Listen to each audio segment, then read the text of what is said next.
Pai, a Jesus, nosso Mestre. Com certeza, Ele está aqui, está nos vendo, está nos ouvindo, os nossos pedidos, os nossos agradecimentos, e com certeza vamos levar um pouquinho deste aprendizado em nossos corações para lá para dentro dos nossos lares, para o nosso dia a dia. Obrigado, Jesus amado, por tudo que recebemos. E assim, em nome de Deus e de Jesus, nós consideramos aberto o trabalho desta noite. Que assim seja. E hoje a Débora, minha filha, para quem não sabe, uma rica pessoa.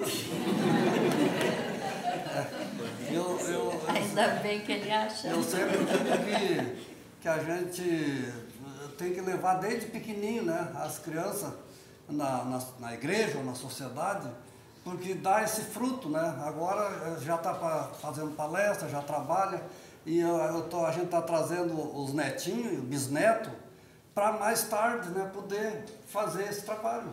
É isso aí.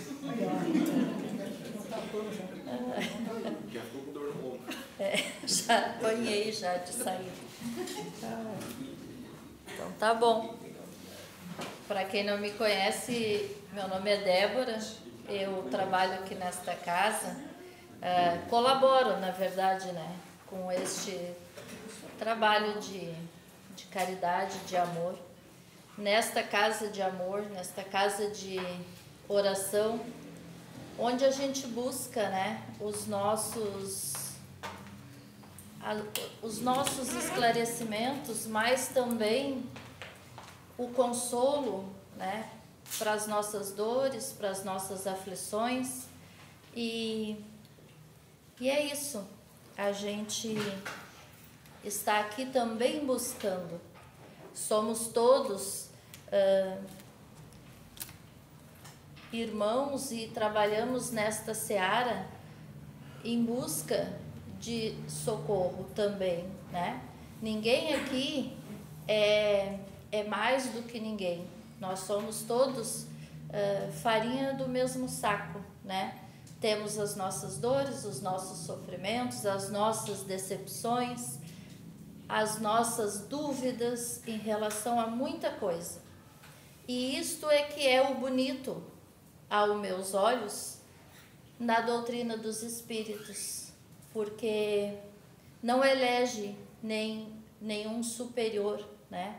Não existe ninguém com um poder maior ou com uma sabedoria além.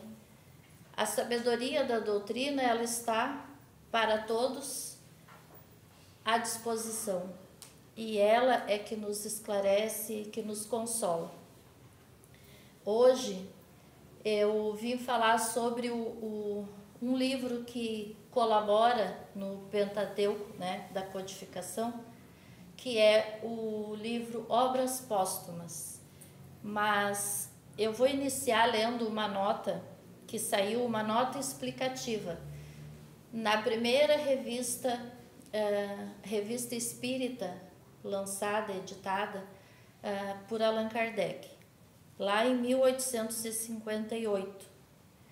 Então, na nota diz assim: nota explicativa, nota da editora, publicada em face, de acordo com o Ministério Público Federal, tem por objetivo demonstrar a ausência de qualquer discriminação ou preconceito em qualquer um dos trechos ou das obras de Allan Kardec.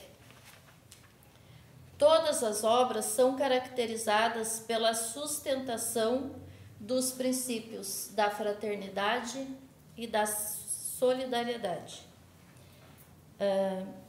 Solidariedade cristã, contidos na doutrina dos espíritos. Hoje, creem e sua fé é inabalável, por estar assentada na evidência e na demonstração, e porque satisfaz a razão. Tal é a fé dos espíritas, e a prova de sua força é que se esforçam por se tornarem melhores, domarem suas más tendências e porem em prática as máximas do Cristo, olhando todas as pessoas como irmãos, sem exceção, nem de raça, nem de casta, nem de seitas, perdoando seus inimigos, retribuindo o mal com o bem, a exemplo do divino modelo. E assim iniciou-se o trabalho, né, da codificação. Então, este é o propósito, o objetivo da doutrina dos espíritos.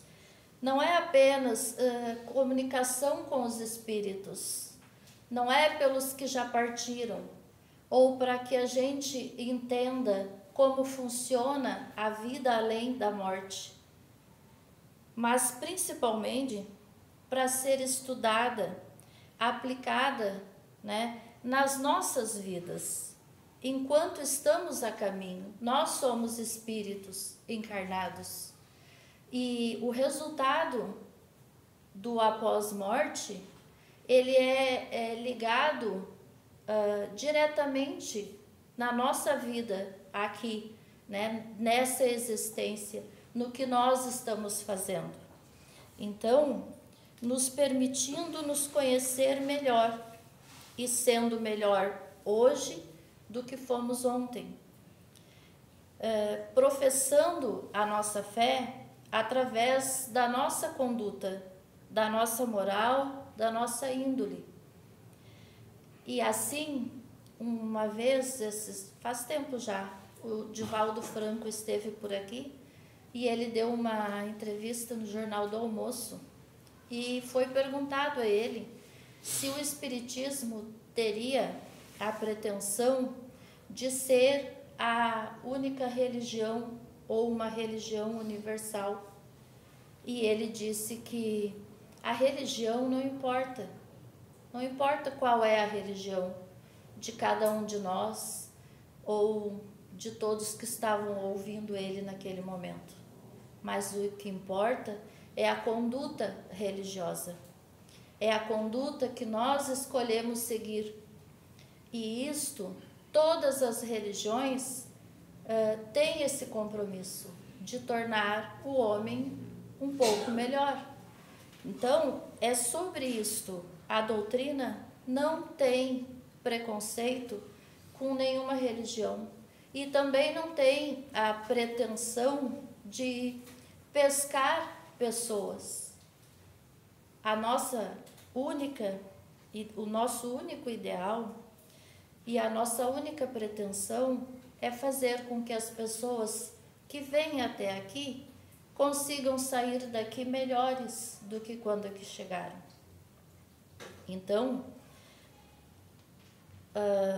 o nosso Hippolyte Léon Denisard Rivail, que é o nome de Allan Kardec, o homem, o professor, ele já não vive entre nós. Mas uma das bases da doutrina espírita é a imortalidade da alma. E nós somos imortais. No entanto, estamos aqui numa experiência, numa vida, numa existência, colhendo as coisas que nós deixamos plantado na outra existência, mas também semeando para numa próxima a gente conseguir, né, frutos melhores. Então, na Terra, a obra substitui o obreiro. E assim, nós temos várias pessoas, ídolos, né, musicais, teatrais, do cinema, atores, enfim, compositores, que fazem uma excelente obra enquanto encarnados. E eles desencarnam e sua obra fica, né? Imortaliza aquela personagem. E para nós, aquele ídolo, aquela música, vai sempre trazer ele de volta, não é assim? É como se Hoje, a gente ouvindo uma música da Marília Mendonça, parece que ela está aqui, é ela que está ali cantando para a gente. No entanto, ela já partiu, mas ela é imortal, assim como nós somos. Talvez hoje, não mais Marília, talvez Antônia, talvez Jurema, talvez João, talvez Eduardo. Isto é as nossas provas, a nossa existência, ela é recheada de todas essas experiências. Então, Allan Kardec, ele é, né, este obreiro, aonde a obra já o substituiu, porque nós não viemos na casa espírita por causa de Allan Kardec. Nós viemos na casa espírita pela doutrina dos espíritos. Allan Kardec talvez já esteja no plano espiritual, seguindo a sua missão. Talvez ele seja um João, um Eduardo, né? Um Diego, um Janga, né, pai? Quem sabe? Mas estamos pretendendo, muitas vezes, seguir as coisas vindo na casa espírita ou na igreja, onde a gente for buscar a palavra, né? Pela pessoa, por aquele que fala. É por isso que a nossa forma de trabalho na casa espírita é de pessoas comuns. Então, é a doutrina que fala aqui, não é a Débora. E não é nenhum dos outros palestrantes que ocupam essa tribuna. E aí, né, avançaremos a passos firmes para as fases ditas ou ditosas, prometidas à humanidade, as fases regeneradas. Esta fala toda que eu falei, que eu li até agora, está lá em Obras Póstumas. No primeiro texto é Biografia de Allan Kardec. É uma biografia reduzida, mas que fala, que traz também esta nota explicativa da primeira revista. O livro Obras Póstumas, ele foi lançado bem depois do desencarne, e ele traz trabalhos que Kardec ele arquivava, ele fazia, ele recebia, ele estudava, ele anotava. Nos trabalhos mediúnicos que eram dirigidos por São Luís, só São Luís, né? Ele às vezes dizia para Kardec: esta tu guarda, não é o momento de publicar. E ele tinha várias obras, vários trabalhos guardados. E por bem, né, os continuadores do trabalho decidiram então trazer nesta obra, Obras Póstumas, todos estes trabalhos, alguns inacabados, outros já concluídos, aprovados, outros ainda em fase de aprovação, e está nesta obra que é magnífica. E aí, falando ainda sobre a doutrina é a terceira revelação. Chegou para a humanidade codificada em 5 obras. Nós tivemos a oportunidade agora, né, nessas últimas 5 sexta-feira, de ouvir um pouquinho de cada livro. Então, foi nos falado sobre o Livro dos Espíritos, que foi lançado em 1857, depois sobre o Livro dos Médiuns, que foi lançado em 1861, o Evangelho segundo o Espiritismo, em 1864, o Céu e o Inferno, 1865, a Gênese, 1868. Ainda, complementando essa obra, né, o que é o Espiritismo, que é um livrinho pequenininho, de 1859.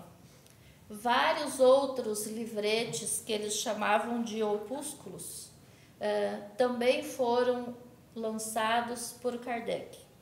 E 136 revistas, as revistas espíritas, de janeiro de 1858 a abril de 1869.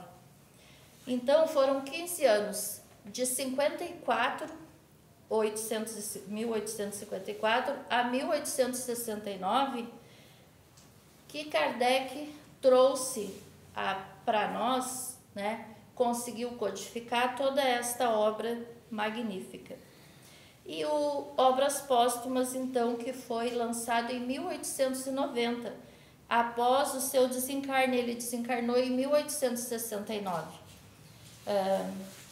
Mas nesta obra estão, então, esses estudos, né, de Kardec, muito interessantes, porque quando a gente lê, ele percebe a capacidade, a grandeza deste obreiro, né?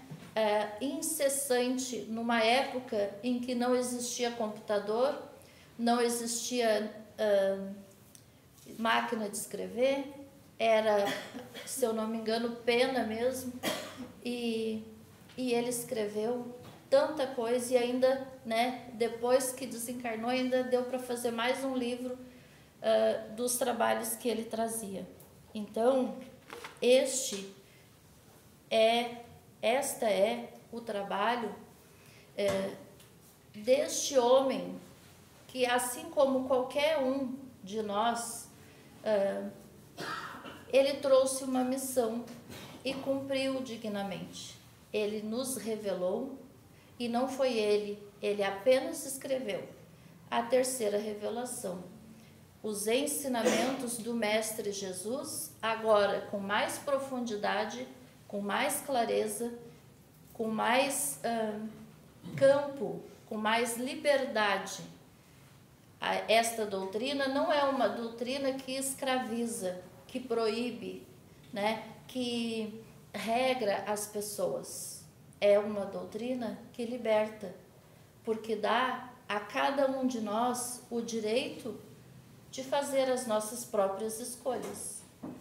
E ainda assim, somos bem-vindos, somos bem direcionados, e sabemos que muitos espíritos, através deste trabalho, nos trouxeram ensinamentos grandiosos.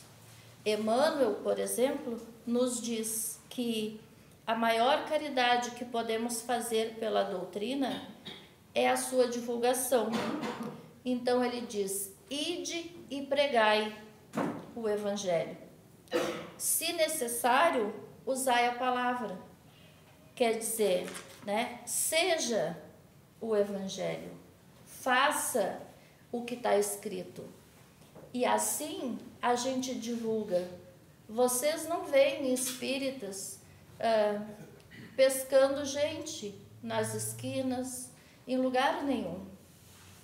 A doutrina, ela age através de nós, da nossa conduta.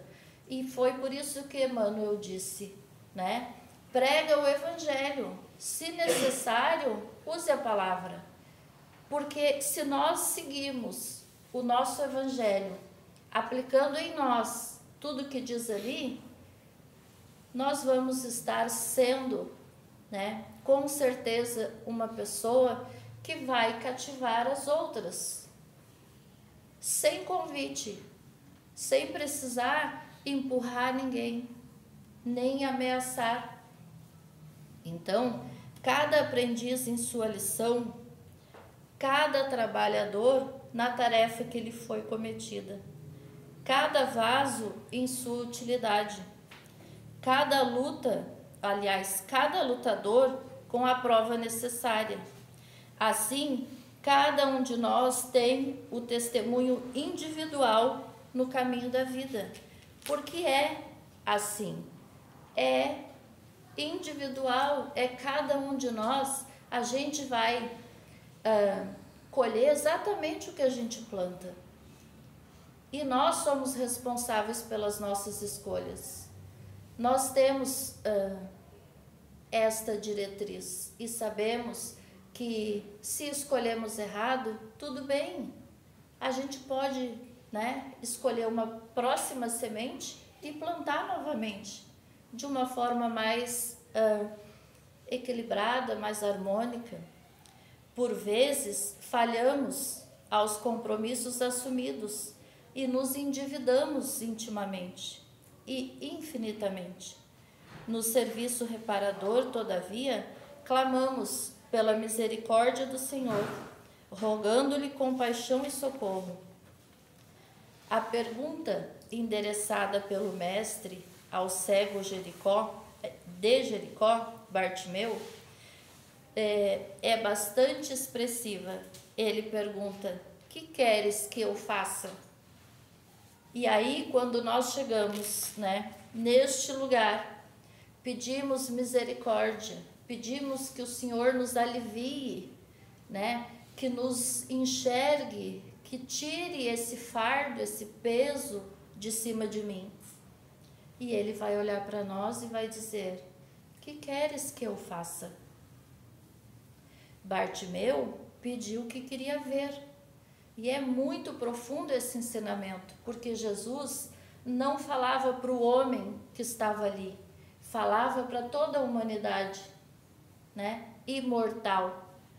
E quando a gente se coloca nesse lugar, é exatamente isso que nós precisamos pedir para Jesus, que a gente veja, que a gente enxergue, que nós possamos nos ver exatamente como nós somos, porque nós não conseguimos nos enxergar. E Chico Xavier já nos diz que a maior conduta, a maior virtude de uma pessoa é reconhecer seus próprios erros. Para que isso aconteça, o que eu preciso? Eu preciso ver com olhos de verdade, ouvir com ouvidos de verdade. Então, é sobre isso. É natural que peçamos o auxílio do Mestre em nossas dificuldades e dissabores. No entanto, não nos esqueçamos de trabalhar pelo bem nas aflitivas passagens vida afora, porque mesmo que eu esteja carregando um fardo pesado, ainda assim eu posso dar a mão para alguém. Eu posso ser luz a alguém, eu posso auxiliar, eu posso falar. Alguma coisa há de me haver, né, que eu possa fazer por alguém. E é assim que nós vamos selecionando as sementes. Convictos de que nos encontramos invariavelmente na mais justa e proveitosa oportunidade de trabalho que merecemos e que talvez não saibamos de pronto escolher outra melhor, porque nós estamos no lugar que nós precisamos estar, moramos na casa que precisamos, o trabalho que nós temos é exatamente o que precisamos, tudo foi planejado para que a gente viesse e ocupasse esse lugar, exatamente esse lugar, não é aquele, é esse. Então, a doutrina espírita nos fortalece diante das dificuldades, não nos isenta da dor, mas nos equilibra diante dela, e isso faz com que continuemos caminhando, alicerçando nossa fé na certeza que cada dia é um dia. E é como diz os alcoólatras anônimos, eu digo que essa frase eu peguei para mim, só por hoje, é só por hoje. Hoje é o dia mais importante das nossas vidas. Então, só por hoje, vamos procurar, né, ser mais pacientes, amar mais, dizer que ama. Eu gosto muito de dizer que amo. E que todas as dificuldades e também as alegrias são impermanentes, são transitórias. tudo passa. E quando estamos equilibrados diante dessa verdade, dessa realidade, vamos seguindo fortalecidos no amor de Jesus, compreendendo melhor a providência divina e sua justiça, compreendendo os acontecimentos de nossas vidas como uma oportunidade de nos aproximar cada vez mais de Jesus e dessa doutrina que nos foi trazida para conseguirmos compreender as diretrizes do Mestre com clareza e discernimento, na sua profundidade amorosa e generosa. Esta é a doutrina dos Espíritos. Eu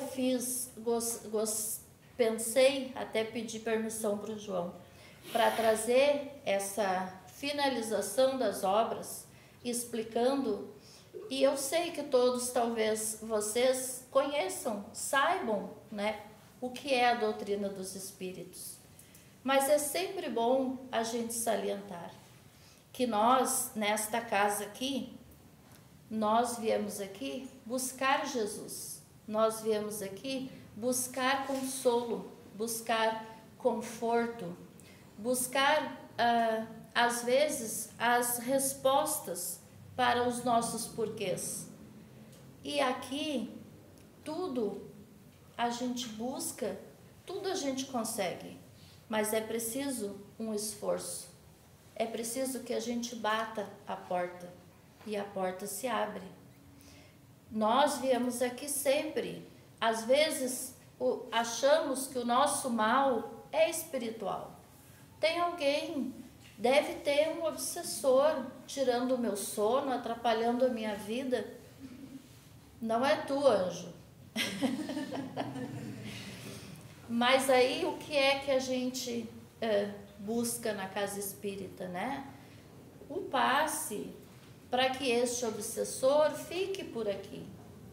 O que a gente precisa compreender é que este irmão, com certeza, é atendido, é acolhido. Mas se nós não mudamos as nossas atitudes, lá na rua, lá fora, outro nos encontra. Por quê? Porque são as afinidades.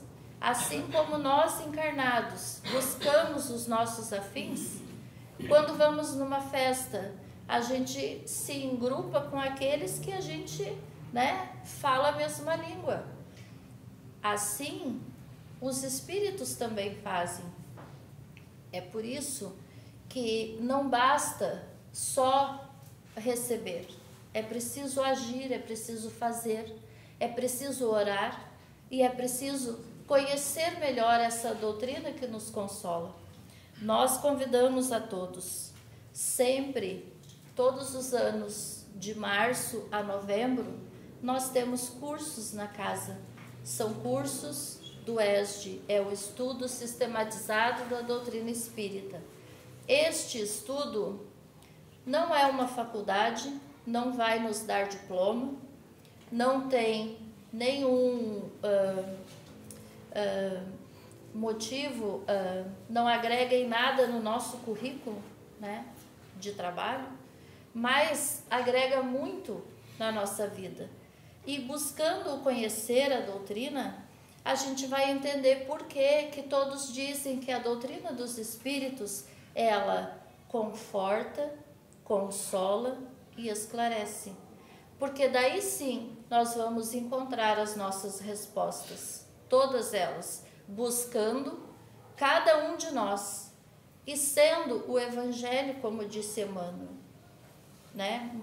Nós vamos entender por que é que muitas vezes as pessoas nos dizem que o Kardec, ele é o apóstolo da renovação humana, porque é isso que a doutrina nos faz. Ela nos renova, ela nos abre uma nova oportunidade, uma nova porta.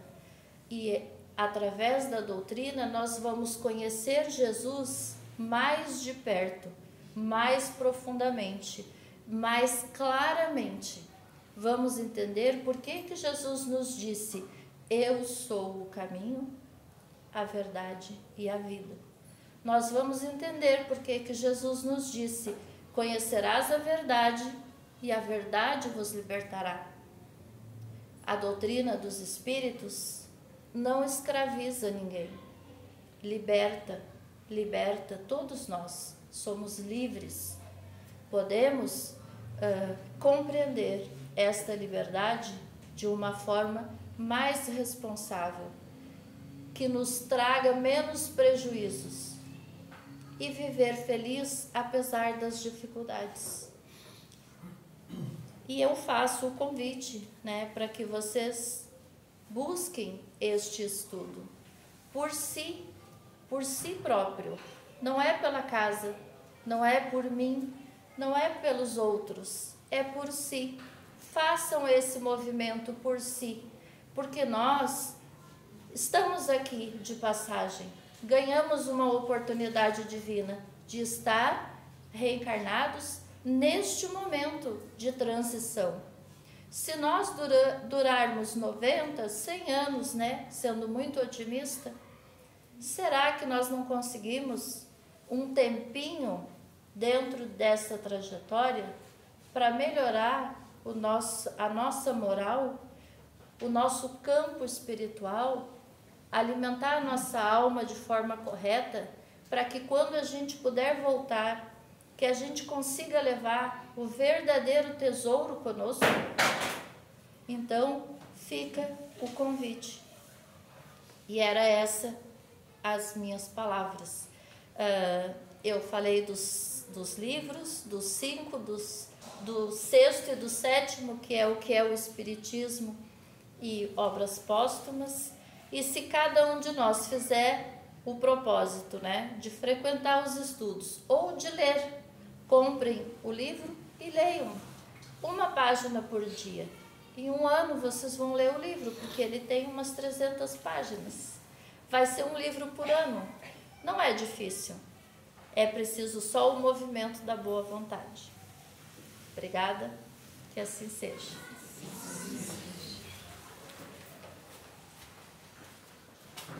Vai encerrar? Não. É isso aí, ó. A gente vê, né, que deu certo o trabalho, né, os frutos, né, da árvore. E eu sempre admiro muito quando tem bastante gente na casa, e quase sempre tem, né? Porque é uma casa que a gente há 32 anos vem lutando, né, construindo, fazendo, ajeitando, né? Então, quando estiver bem cheio, eu fico muito feliz. E fico muito feliz também pelos jovens, um jovem adolescente ainda, né, que vem e eu vejo, não é só hoje. Eu vejo, quase toda sexta eu vejo eles aqui, né? Sento ali, escuto, digo, mas que maravilha, né? Isso aí é o nosso futuro, que nem eu falei no começo, né? Gente que gosta, porque para ser espírita a gente tem que ser convicto daquilo que quer, né? Não adianta, tu tem que vir acreditando e sabendo que tu vai receber. E tudo que a Débora falou foi muito importante, muito bom, bonito. E eu acho assim que uma coisa mais bonita que a gente tem que ter é a humildade, né? Nós temos que nunca querer pisar em cima de ninguém, né? Porque a gente pisa numa, o outro pisa na gente, então vamos cuidar para o nosso coraçãozinho estar sempre numa boa, tá bom, meus irmãos? Eu vou fazer uma prece, né? Que agora é a hora do passe espiritual, e eu convido os irmãos para levar os nossos pensamentos a Deus, nosso Pai, porque certamente já estamos, né, sintonizados com esse Pai maior, com Jesus. Por isso nós estamos aqui, Senhor, para te agradecer por tudo que recebemos a todos os dias de nossas vidas. Agradecer pela saúde, agradecer pelo sol, pela chuva, pelo ar que respiramos gratuitamente, agradecer por ter um lar para voltar, agradecer por ter uma crença maravilhosa, como essa que nós acreditamos, que é a doutrina espírita.